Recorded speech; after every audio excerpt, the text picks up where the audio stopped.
Aaron Hernandez's double murder trial was suspended today, according to the Boston Globe. Not for long, though. They'll be back on Monday. And in a moment that comes almost straight out of a movie, in this case, A Few Good Men, even though most trials of extreme circumstances like Aaron Hernandez, again, former Patriots tight end, this one has a twist. And look, the murder trials are fascinating. We have a show on our network called Murder with Friends where we talk about murder on a regular basis. It's also one of the most watched things on Netflix and TV are these documentaries about it. And trust me, at one point, Aaron Hernandez is gonna get one, either a 30 for 30 or a documentary or something, because he kind of got lost and forgotten about until I think this happened, and maybe people were still looking over the fact. So the headline today was a deleted text message from vengeful gangster may get Aaron Hernandez off the hook for double murder. And just the idea of thinking that Hernandez would be let off shouldn't be necessarily completely surprising. He is being defended by the guy who got Casey Anthony off, Jose Baez, which is very interesting. So let's go through a few of the names. Actually, I'm sorry, let me give you the text message in question that came up, and then we'll go over some of the names really quick so people can get caught up as to who's about to be thrown out there, because outside of Hernandez's name in a second. So we'll come back to that in just a second, Jacory. I just want to read this first. The text message was this from Alexander Bradley, who again, 1 second and we'll get there. Now, you sure once I withdraw this lawsuit, I won't be held on perjury after I tell the truth about me not recalling anything about who shot me. So let's get to those names and we'll come back once again to that text message. Hernandez trial names that you should know. Of course, Aaron Hernandez, former Patriots tight end on trial for double murder. Daniel De Abreu and Safiro Furtado were the two men killed allegedly, still at this point, by Hernandez following an incident at a nightclub. Alexander Bradley, Hernandez's former best friends, way before, back to his college days, involved in the shooting. He was in the car following the shooting that killed Abreu and Furtado, and Bradley is accusing Hernandez of the double murder while Hernandez is accusing Bradley. Yeah. What's even more and then Jose Baez is attorney for Aaron Hernandez, and of course before that Casey Anthony. What's even more interesting about it is that Bradley, whether it be by the hand of Aaron Hernandez or somebody else, was shot in the head and survived. He was shot through the eye. It didn't kill him. He has a fake eye, fake left eye, and one working eye. And you can see in the picture, it's kind of, obviously it's lazy in a certain way because it's glass. But we have two pictures too to give you so you guys have some more context. There's Hernandez outside of a Patriots jersey, so you know what he looks like. And then Bradley is on the left. That's the one accusing Hernandez. And Baez is Hernandez's attorney once again on the right. We have a he said, she said, somebody's going to jail for one of these two things. But there's a chance at this point in the case that Hernandez could walk. I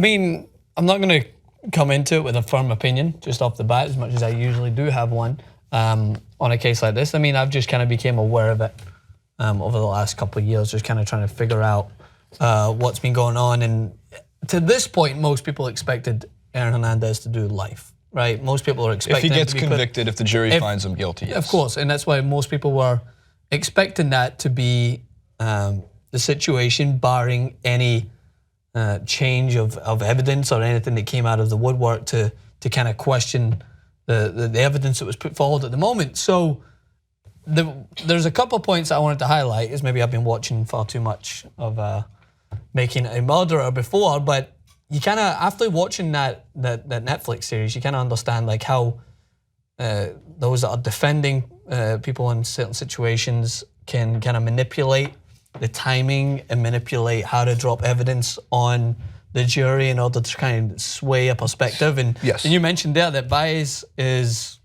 phenomenally gifted at what he's able to do. He's not a good guy. Yeah, that's what I'm saying. Like, regardless of whether or not but good at his job. Yeah, you like him or not, what he's doing, what was documented in Wetzel's piece was that Baez emphasized the truth, to what, by dropping that text message just before they broke for lunch, so that when they went for lunch, that's all they were thinking about. That's I know, it's like he watches trial movies. Yeah.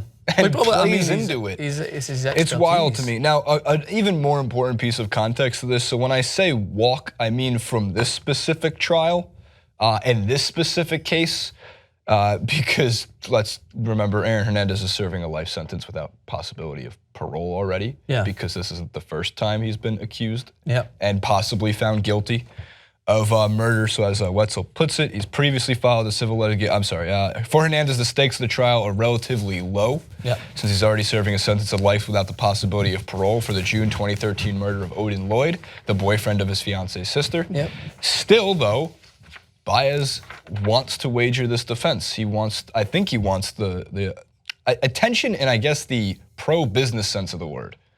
Because obviously, as you put it, Francis, he's a good lawyer. So now when you're thinking about it, you just mentioned the shows that are kind of gaining so much traction at the moment, and who is almost the stars along with like Cuba Gooding Jr., who's playing OJ at that moment, and all the attention that's around it, and the 30 for 30 is the lawyers that are defending them as well. Johnny Cochran, another lawyer who's very good at what he was able to do, and they were almost portrayed and gained popularity through that case as well. By popularity, I don't mean people being fans of them. I just think knowing who they were and what they stood for, and Shapiro as well, who was played by John Travolta. So, yeah, I mean, I'm not saying that's the reason why Baez is defending him. He's doing his job, which is his job is to find high-profile find high-profile cases and take it to the wire. So as you mentioned before, regardless, Hernandez is serving time. We know this, but this case would eventually, I would assume, put him behind bars for life and probably deny him parole, having it been a second time where he's been found that's guilty what of this. I'm curious about. And the crazy thing is now they say life without possibility of parole.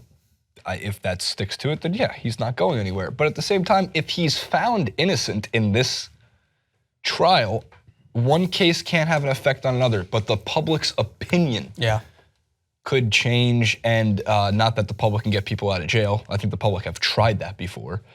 In this case, I find it very fascinating, and in even a crazier way, if it weren't for Hernandez already having that sentence, the fact that he could walk from this, the question would be, and don't call me unethical for saying it, Would he find a job in? how many NFL teams would look into signing Aaron Hernandez? The harsh reality is a few, probably. I mean, unless he was to protest for the unfair treatment of black people in this country, then, only then would he not be able to get another team. So, by the way, and then the last point I wanted to mention about Baez's case is, like throughout this case so far, he's been painting Bradley as a liar and a potential killer. So this, all he has to do is prove it with unreasonable doubt to the jury. When Baez has made his millions and millions of dollars as a lawyer, he should just go become a movie producer. Like, I swear, the guy must get amped. And look, trials are not like movies.